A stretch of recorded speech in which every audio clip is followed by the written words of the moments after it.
नमस्कार शेतकरी मित्रांनो, मी अमोल गोलप, शेतकरी मार्गदर्शक. ह्या केळीच्या प्लॉटमध्ये आपण अगोदर पण व्हिडिओ बनवले होते. आता ह्या प्लॉटला 8 महिने पूर्ण झालेले.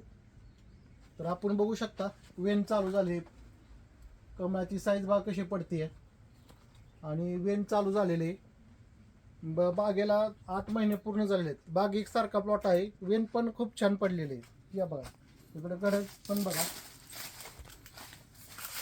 पाण्यातलं अंतर सुद्धा खूप छान पडत आहे. पाण्यातलं अंतर चांगलं पडतंय. बुंद्याची साईज पण चांगली आहे, 40+ बुंदा आहे. बुंद्याची साईज पण चांगली झालेली आहे. तर हा प्लॉट एकसारखा आहे, जोडवळ पद्धत आहे. या प्लॉटमध्ये एकरी आपण 1600 रोप बसवले आहेत. 1600 प्लांट आहेत, तुम्ही बघू शकता. पाण्यातलं अंतर जेवढं चांगलं असेल, जेवढं फण्यातलं अंतर चांगलं असेल तेवढं शेजारी लेंथ होणार आहे गडाची. कारण चांगला घड पण पोचला जातो आणि तेवढी त्याची लांबी, रुंदी, जाडी चांगली होते.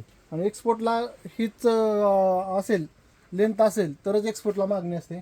त्यासाठी आपण हे गडाची कमळ पण आता बऱ्यापैकी कमळ अशा अवस्थेत आहेत की मोडायचे आहेत. आपल्याला अजून ह्याचं थिनिंग करायचं आहे. आपण 10-11 फण्या ठेवणार आहे ह्याच्यामध्ये.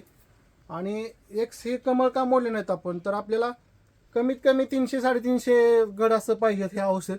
त्यावेळेस आपण मोडणार आहे, म्हणजे एक्सपोर्टला पण आपल्याला हार्वेस्टिंगच्या वेळेस एकसारखा माल येतो. त्याच्यामुळे आपण हे पण मोडायची जी अवस्था आहे किंवा फुटकेरची अवस्था आहे फणे काढायची, ते सुद्धा आपण 300-350 झाले प्लांट हीच आपण करणार आहे. या इकडं बघू शकता तुम्ही जोडवळ पद्धत. खूप सारखी एकसारखी वेन चालू आहे. हा वेन चालू आहे बघा, इथं सगळी वेन चालू आहे तो सध्या. जोडवळीचा फायदा काय होतो, आपल्याला बांधायचं वगैरे म्हणलं तरी सोपं होतं सगळ्या गोष्टीला. हा दाखवा, हे पण कसे पाण्यातलं अंतर वगैरे पडतंय बघा. जेवढा प्लॉट तो आपला एकसारखा आहे तेवढं आपलं हार्वेस्टिंग पण व्यवस्थित होणार आहे. पाहू शकता तुम्ही. सगळीकडे दाखवा, बागेत आतमध्ये पण फिरवून दाखवा. बागेत सगळीकडे वेन चालू झालेली आहे. आता बुंद्याची साईज चांगली आहे. 8 महिने पूर्ण आहेत बागेला. मधून पण सोडून आपण राहील देतोय. ते बघू शकता, तुम्हाला साईज दाखवा.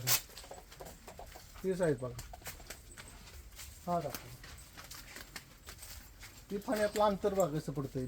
दांडा बघा घडाचा कसा आहे. जर झाड मजबूत असेल, थोडं मजबूत असेल तरच घड आपला पोचला जाणार आहे. हे बुंद्याची साईज बघा कशी. आणि पाला वगैरे आपण अजून कट केला नाही, कारण आता उन्हाळा आहे, उष्णता आहे.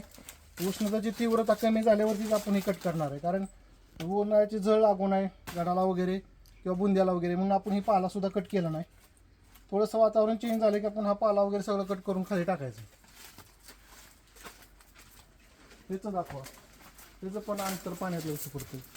आणि एक करावं लागतं आपल्याला काळजी, गडाला कुठलंही पान वगैरे घासलं नाही पाहिजे. त्यासाठी हे पानं सकट करून घ्यायचं, मोडायचं, काढायचं. पाला वगैरे ठेवायचा नाही, दांडा फक्त झाकलेला पाहिजे, आपला माल व्यवस्थित राहतो. या गोष्टी काळजीपूर्वक करावं लागते त्या, तरच आपल्याला एक्सपोर्टला रेट चांगला मिळतो. आता रेटमध्ये पण सुधारणा झालेली आहे चांगली.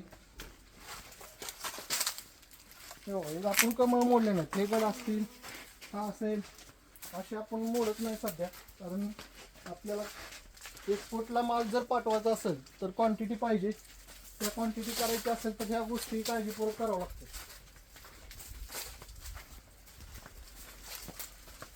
हे पण पाहू शकता तुम्ही, इथं पण दाखवा पाण्यातलं अंतर कसं पडतंय.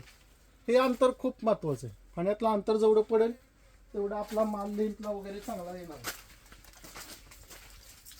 जर तुम्हाला अधिक माहिती पाहिजे असेल तर 94-23-87-81 या नंबरवर तुम्ही कॉल करा. तुम्हाला केळीविषयक मार्गदर्शन केलं जाईल. धन्यवाद.